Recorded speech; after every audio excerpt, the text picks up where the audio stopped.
Welcome everyone to episode 8 of Underrated Underdogs. This is your host, Tolapo, coming at you. In virtual studio today, we have Brandon Mead himself and Jin. Brandon, how are you doing today, sir? I'm riding high this week after the Patriots put 50 on the Jets. Yee! Nice, bro. Nice. Must be happy about that one. Oh, yeah. And Jin, how are you doing today, bro? Pretty good. Hopefully the boys had a nice week off, except for KZ. I mean, come on, dude, don't get DUIs. Let's not drag down the entire team here. We got the Vikings coming up, and excited for that. And Nice, congrats to Brandon for the Patriots dropping a 50 burger on the Jets. Yeah, exciting times, exciting times. Hey, Jen, while I've got you, why don't you take us over our bets for last week? Yeah, we went 4-1 last week. Obviously we had the Patriot on, which was good. I mean, we did have a lot of huge spreads, so we got a bit of teasers at one, and we're looking forward to Thursday. I think it's gonna be a lopsided game for the Cardinals, according to our projections, but we'll just have to see. Hey, if you want those premium bets, if you want those premium picks, make sure you hit us up. Underrated FTFW. That is on Instagram. Once again, underrated FTFW. But now let's get into the show. We have quite a few amazing topics to get into. First off, we have the Browns' victory this weekend. The Browns are devastated with injuries this week, with Nick Chubb, AJ Green, Baker Mayfield, and Kareem Hunt all out. But the backup QB, Case Keenum, was able to secure a win, albeit against the Denver Broncos, who are currently on a 4-game losing streak. But Brandon, I'm coming to you here first. What did you learn about the Cleveland Browns after this win without a few of their offensive pieces? I mean, even without some of the key pieces on offense, this is a team that is based on a scheme that can put any quarterback in and win. Um, it was, albeit you're right, against the Broncos. When they were 3-0, they were hyped, but that was against the Giants, Jets, and the Jags. And obviously, since they've started playing harder opponents, they haven't had as much success. So it was an easier game, but still, they stuck with the scheme. They stuck with the system. That rookie running back, uh, Dearness Johnson, I think it was, he was unreal. I didn't know what to expect. Obviously, we had Kareem Hunt and Nick Chubb out, so we figured the Browns are a run team. Those are the two guys. That's the two-headed monster. They're both out. So this could have been an utter disaster for the Browns. Luckily, they had the rookie running back who stepped up. Case Keenum played decent. I mean, he didn't make too many mistakes. He did what he needed to do. He didn't throw for over 200 yards. He had a pretty lackluster game, but he game managed his way through it, didn't make mistakes, and they won.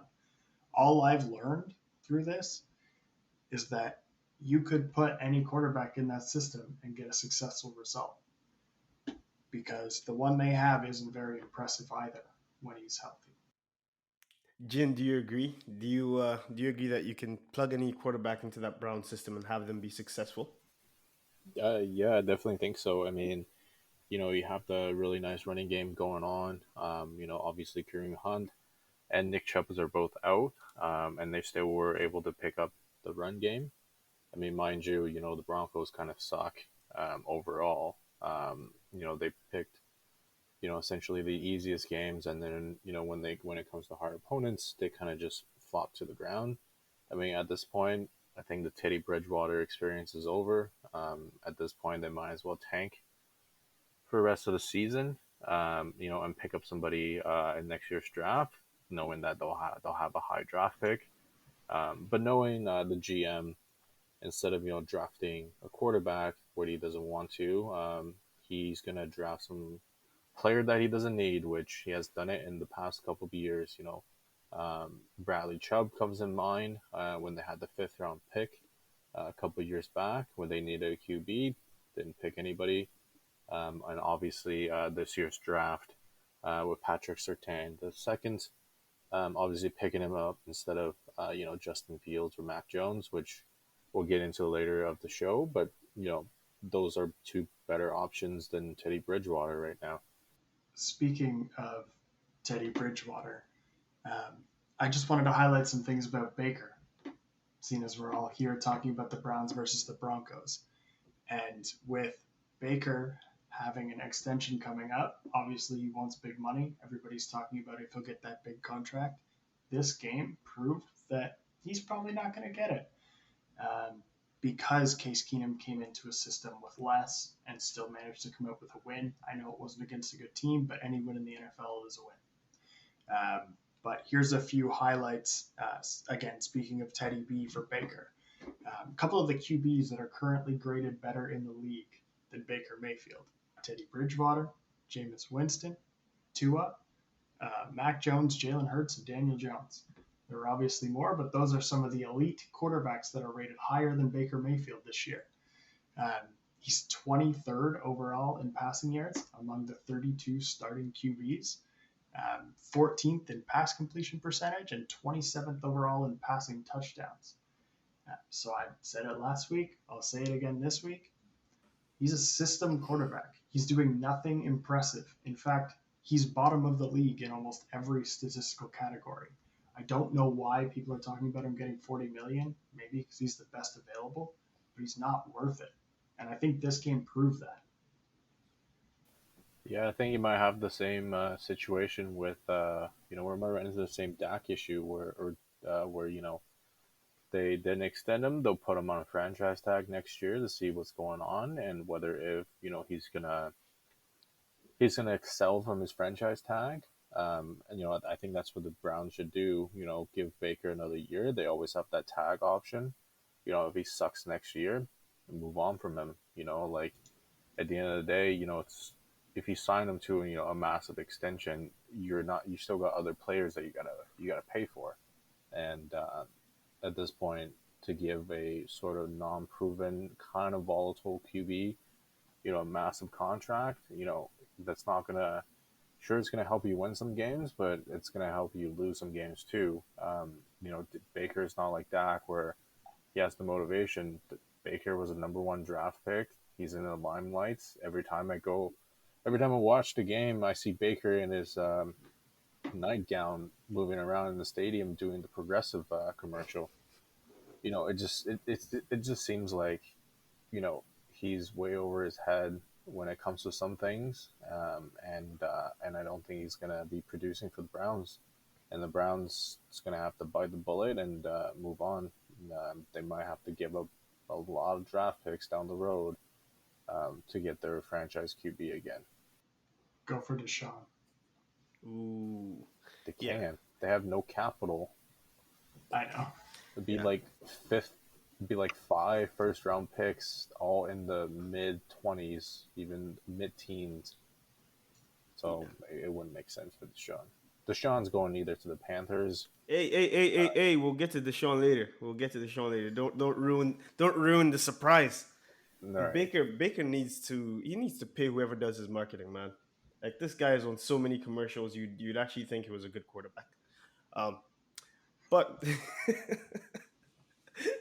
Moving on to the Bengals. We haven't talked about the Bengals much on this podcast. After last season, where Joe Burrow was pretty much scrambling for his life on every possession, everyone was wondering why the Bengals did not beef up their offensive line during the draft this year, and they were kind of ridiculed for it. But it seems like their gamble has paid off. They selected a wide receiver, and right now they are sitting at the top of the AFC North with a 5-2 record through 7 weeks. Obviously, having a great season. So, Jen, I'm going to come to you first. What have you liked about this Bengals team so far this season? The Bengals look good. I mean, they look good overall. If they can just get an indoor practice facility, that would be wonderful even more. But Jamar Chase was definitely a good pick for them this year. With the relationship that he has with Burrow, as well as everything that he does on the field. It seems like he's a computer, and he's like the less volatile version of Ocho Cinco, which played for the Bengals, and I think it's went pretty well for them. He's not going to be flashing or anything like that. He's a hard worker. Yeah, and I think Joe Burrow. I think the Bengals got a pretty good pick out of him. Now they just need to whether spend some big money in free agency coming up, for their old line, or just get something to help Burrow, or he's going to be torn his ACLs again down the road. I think the world mocked the Bengals for this pick. I know I initially was really confused. I think everybody was thinking the same thing. Joe Burrow is coming back from a huge season ending injury from his rookie season, and they need to protect him. And obviously, they had a chance to pick Penei Sewell, and they went with Jamar Chase. And everybody kind of made fun of them, not because Chase isn't an amazing athlete and an amazing receiver, but it wasn't a draft for need so much as it was just taking the best player on the board. And I think everybody had the assumption that it was just going to be the same old year for Joe Burrow. He'd probably get hurt, probably get sacked 5-6 times a game kind of thing. But they kind of proved everybody wrong. Jamar Chase is not just having like a good rookie season. He's having an absolutely amazing rookie season that could be one of the best wide receiver rookies in NFL history. And that's basically all it took for them to get to not just the top of the AFC North, the top of the AFC. And Joe Burrow's definitely thriving. I think the biggest letdown of last year was that we didn't get to see this guy do this last year.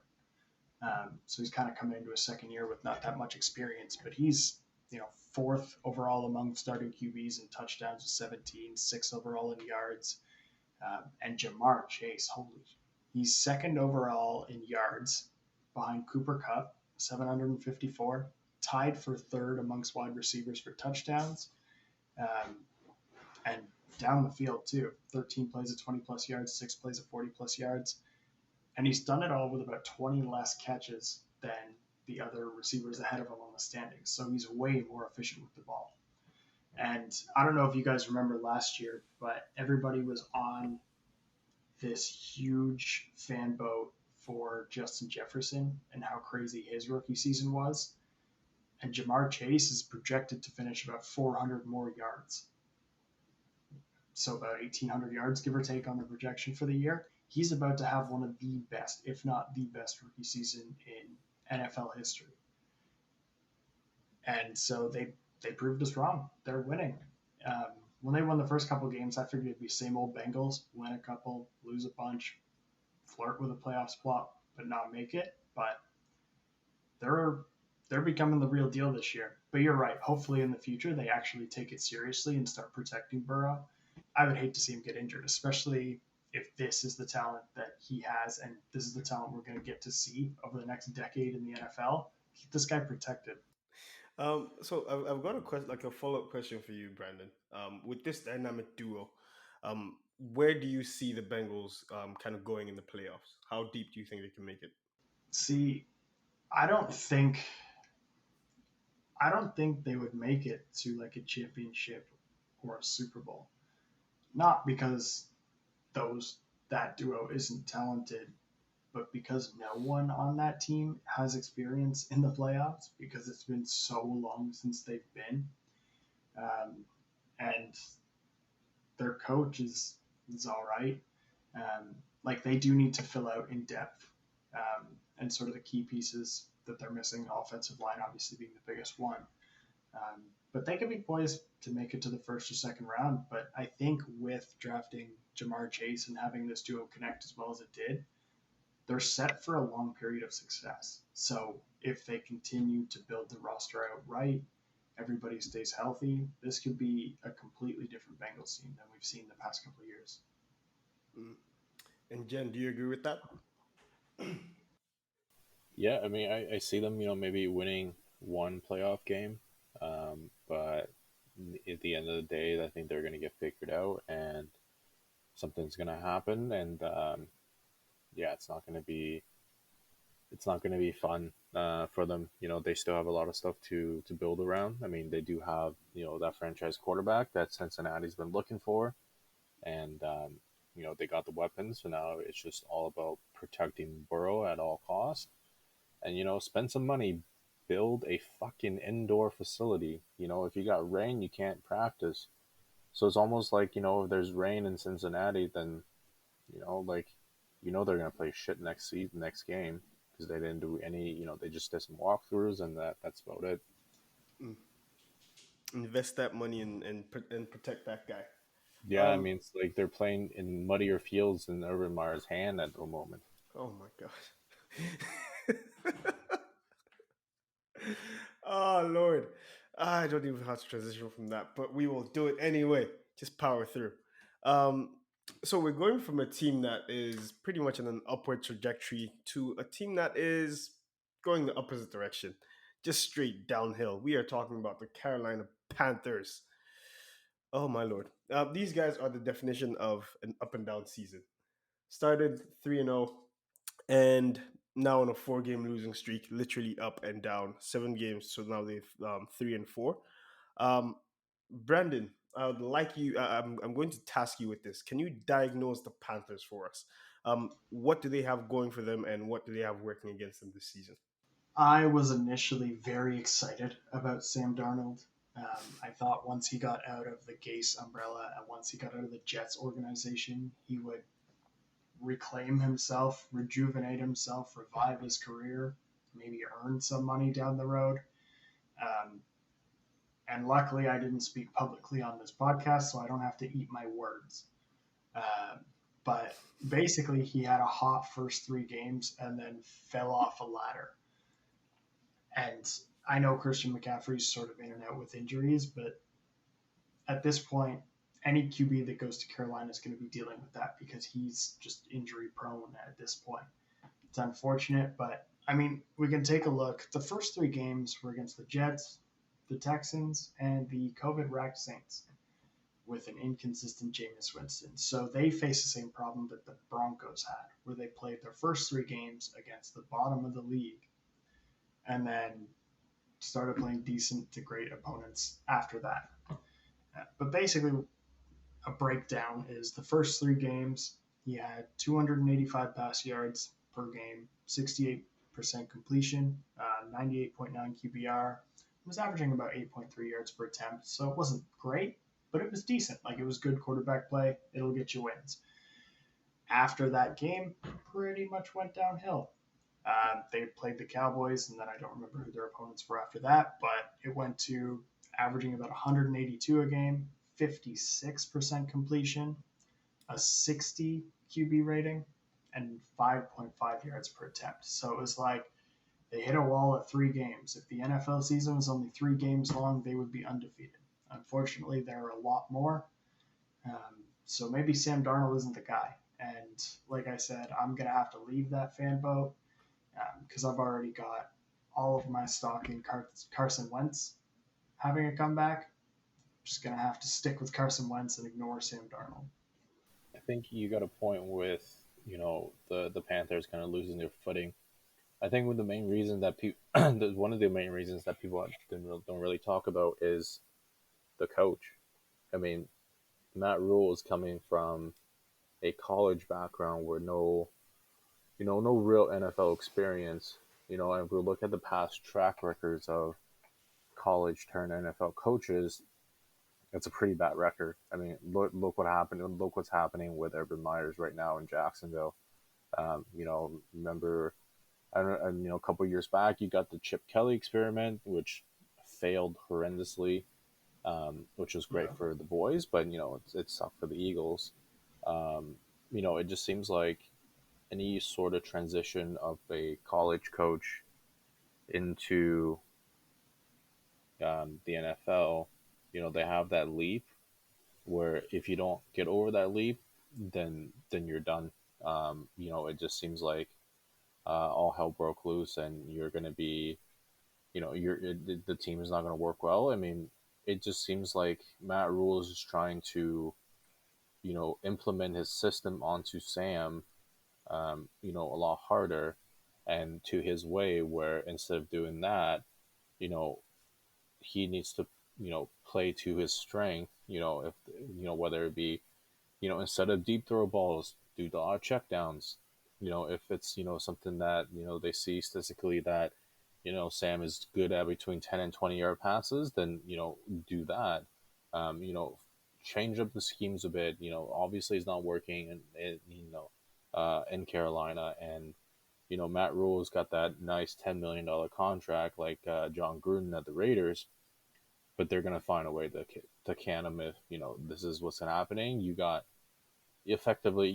a billionaire owner who made his entire fortune on the stock market being the alpha of everybody. And if Matt Rule's not going to be the alpha, he's going to be gone.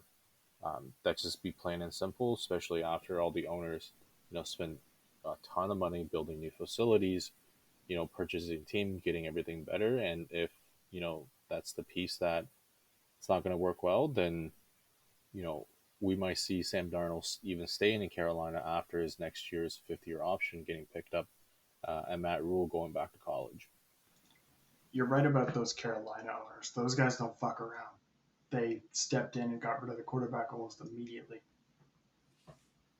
Yeah, and actually, with this one, I have a follow up question. This time for you, Jin. If you were in decision making power in that Panthers organization, how would you go about fixing this team? Whoever's the offensive coordinator gets fired. Obviously, it just seems like they got figured out, and the defense know exactly what they're doing. And it's either that or change up the schemes where get to where it just seems like Sam Darnold's not comfortable in that offense.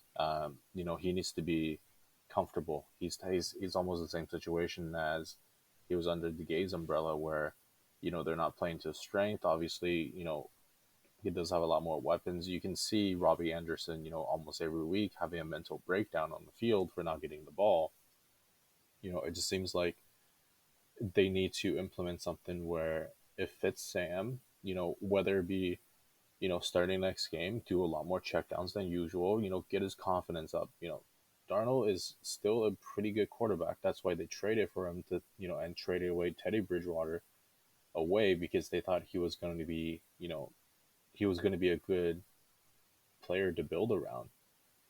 And obviously, I think that's what they should do is change up the offensive scheme. They have the players there, pick up some players, before the deadline to see how Sam does. They're already on the hook for his next year contract, which will be fully guaranteed in March. So they have a huge decision to make, which whether it be they're gonna cut him and take the cap space, or they're gonna pay 30 what 29 what $20 million to a backup quarterback like Nick Foles situation. Um, I think that's what's gonna happen. It's either Matt Rule is going to be gone, or somebody that's calling the offense is going to be gone, because it just seems like Rule is trying to implement some of the college schemes into the NFL, and it's clearly not working. Mm. And Brandon, do you agree with those changes? Fire a couple people, or are you thinking more players on the field that needs to get moved? Like, it definitely could be the scheme. So maybe the OC could potentially be a solution. Um, I'm not really sure who they'd replace him with, so I really can't speak to if that'd be the right answer. But it's possible. I think they have decent receivers, but I don't think they have like an overall number one guy. Um, and I think there's other areas of the roster that need to be filled out of it. But I don't think like they're in a similar situation to the Patriots in which they don't have like a top guy. They have a bunch of really good depth players, and it's not to knock the guys there because they're good, but you don't have like a Julio or a Jarvis Landry or a Cooper Kupp or like a Mike Evans. Like, they don't have that one guy you can go to. Devontae Adams, another example, where if Sam Darnold is in trouble, he can go to that guy. You just have a couple good depth players, but they don't really do the things that a number one guy does, like draw coverage away. And when you have a guy like a Devontae Adams in your roster or a Cooper Kupp. Defenses are preparing for him so much that you can often get away with passing to all these other ones because they're not facing as much coverage, which sort of frees up the defense and frees up the field a bit. So I think they need to. I think if they brought someone in who's like a true number one receiver who can pull the double coverages, draw the safeties where they need to be, and then maybe some schemes on the offense to change it up, um, that would make a big difference. Okay. Okay. Hope the Panthers are taking notes there. Um, Now time to move on to some interesting stuff. Well, some more interesting stuff. It's trade season. The trade deadline is coming up November 2nd, which is next week from when we're recording this. And Deshaun Watson is on the trade market still. Um, of course, with everything that was surrounding Deshaun Watson's name at the start of the season, there was a lot of trade talks happening. And reports are coming out this week that those trade talks are now heating up. Um, and with the trade deadline coming up in a week, as I mentioned, I want to get some of you guys' trade destinations and potential trade packages that we could see for Deshaun Watson. So this time I'm coming to you first, Jen. Can you let me know what your trade packages are for Deshaun Watson? I mean, everybody's rumor that it seems like the Dolphins is front running everybody. Um, which I can see a possibility of Deshaun getting traded to Miami for two first round picks. Obviously, one this year and one next year. Most likely, it's going to be the San Francisco pick from Miami because Miami doesn't have their own pick this year in the first round because they traded dumbly to the Phillies. And then, obviously, one of those picks, whether it be this year or next year, is going to be a conditional pick where the condition is that Deshaun is not going to jail. And I can see, some packages, maybe a second round and a third round coming up, in 2022 for him. It's going to be a huge trade, of course, but I think at the end, I don't think Deshaun's going to get traded before the trade deadline, even though, everybody's saying that, it's been heating up, he's going to get traded. But it's almost like we're in the same situation as the Aaron Rodgers trade in the beginning of the season, where insiders are coming out and saying that, hey, Aaron's going to get traded because he's saying this, saying that. He hates the GM. Gutekunst is essentially a stooge at this point. But it just seems like nothing is going to get traded. Nobody's going to ditch Sean.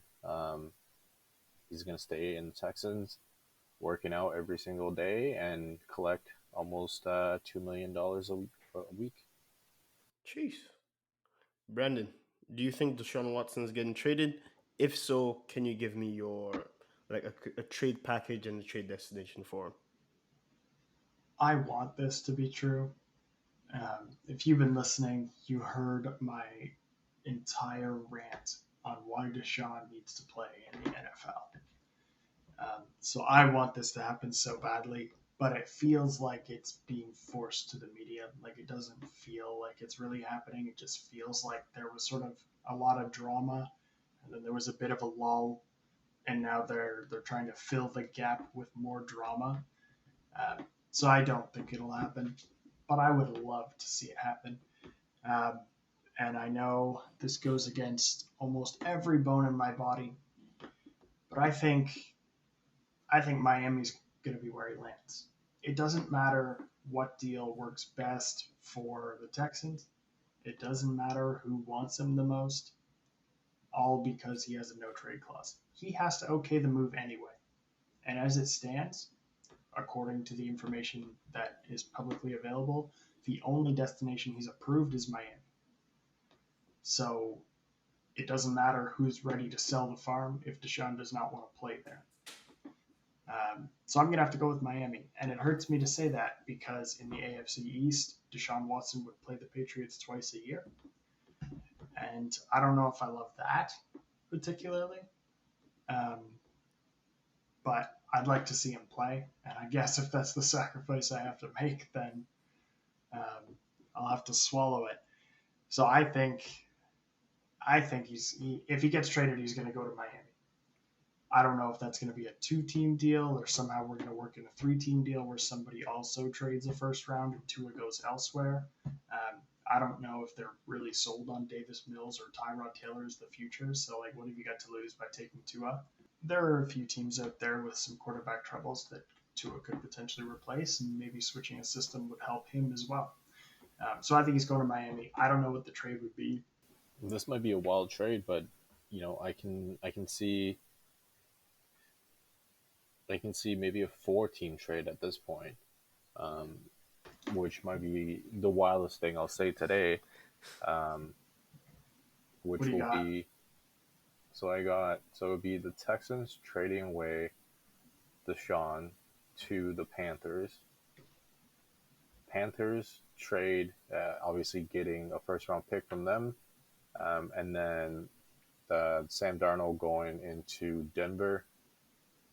Denver, you know, maybe pays a third or fourth round, which then gets moved to the Texans, so that there's draft capital, and then I can see Jimmy G out of San Fran for a pick as well, where Jimmy G could ultimately land in Houston to be, that sort of like gap player, um, a couple first round picks, and it kind of shakes up. I mean, this would be like a high, it'd be a super low chance of this happening, but I think one of the things that we got to highlight is that Jimmy G might be on the trading block if San Fran is rebuilding with Lance to build up capital because they got nothing.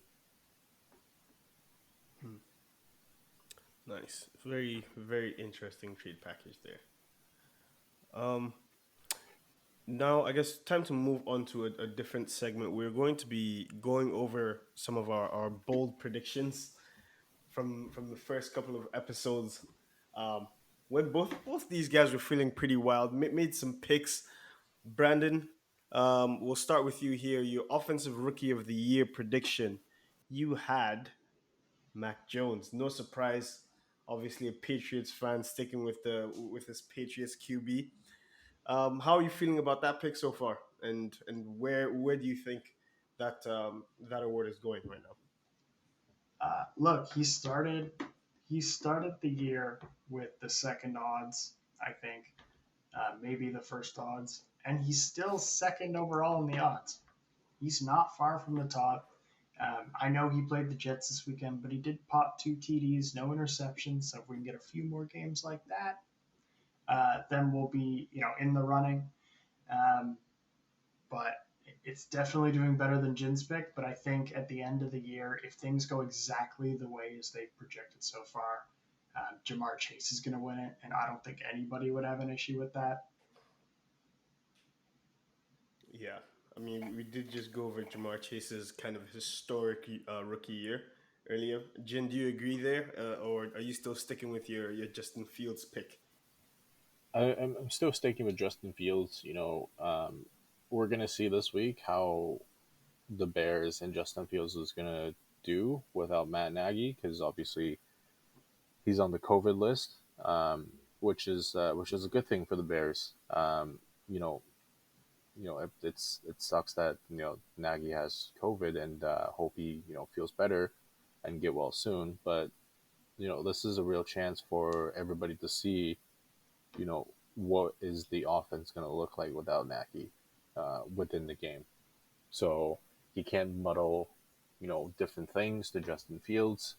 He already ruined one quarterback in Mitchell Trubisky.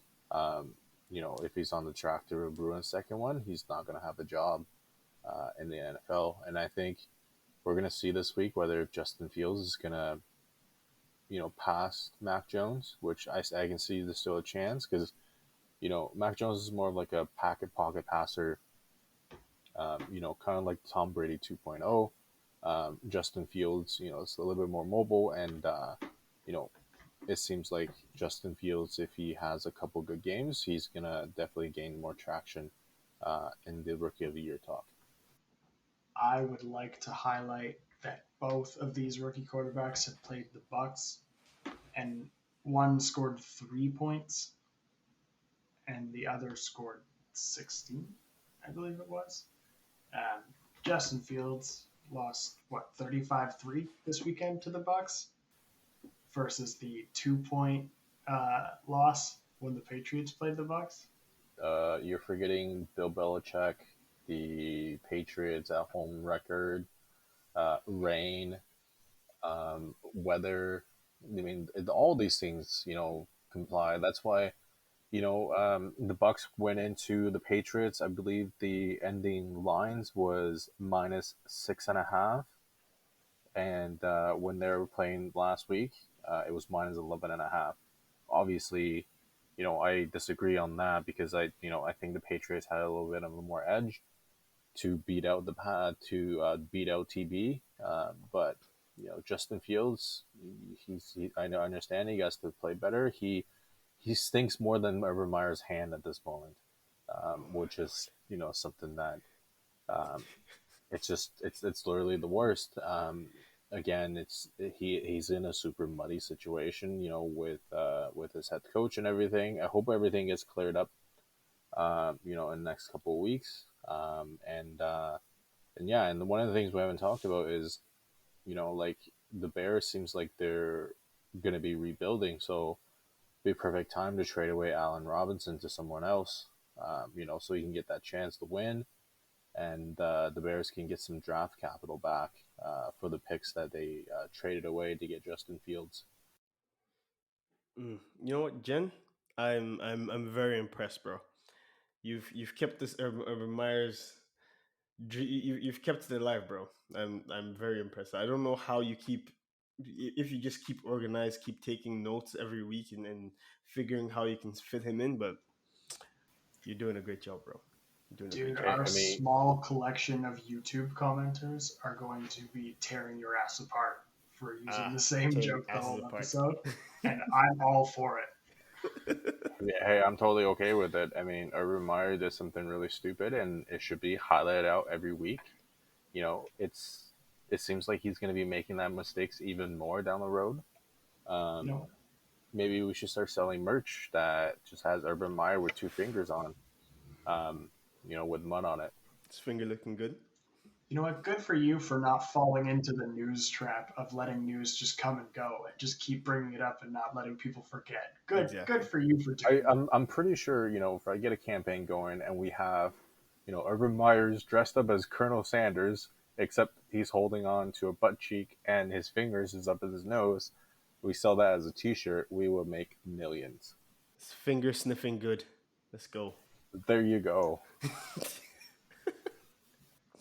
Brandon, back to you again. This time for your Raiders playoff pick. This one we've actually got a bet going between Jen and Brandon. Brandon has the Raiders making the playoffs. He predicted that after their hot start to the season, and then he lost their head coach John Gruden, and things got a little rocky there for a game pretty much. But now they're back on a 2-game win streak. Are you still feeling confident about this, or are you scared of those Popeyes biscuits, Brandon? You know, before this year, I didn't give a shit about the Oakland Raiders or Las Vegas Raiders, and now I am in with the roller coaster that is their season, um, because I have the Popeyes biscuits that I will potentially have to eat on the line.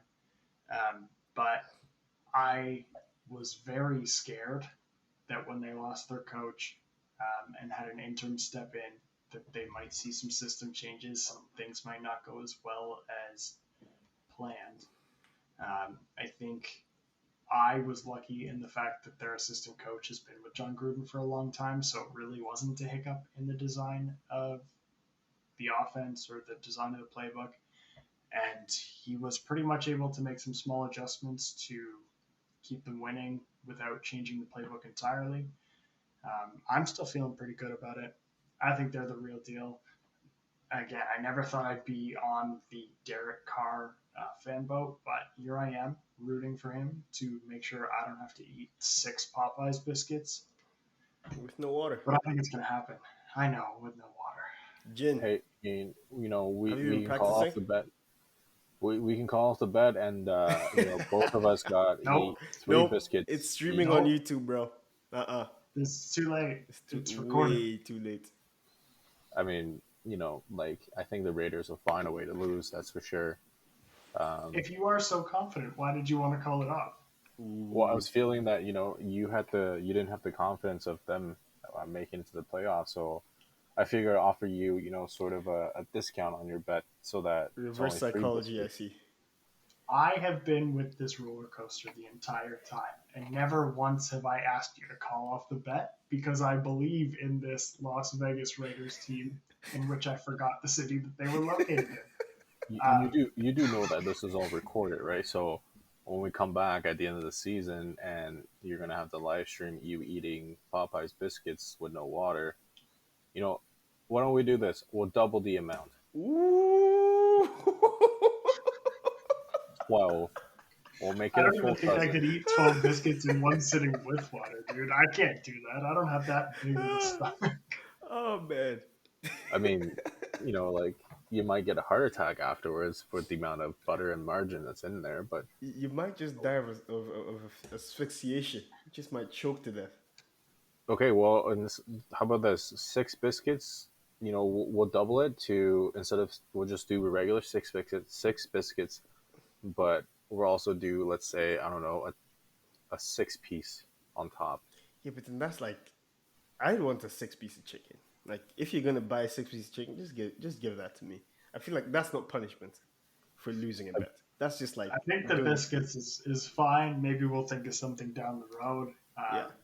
We'll leave it as the biscuits for now. I love how you went from trying to call it off to doubling down. Yeah.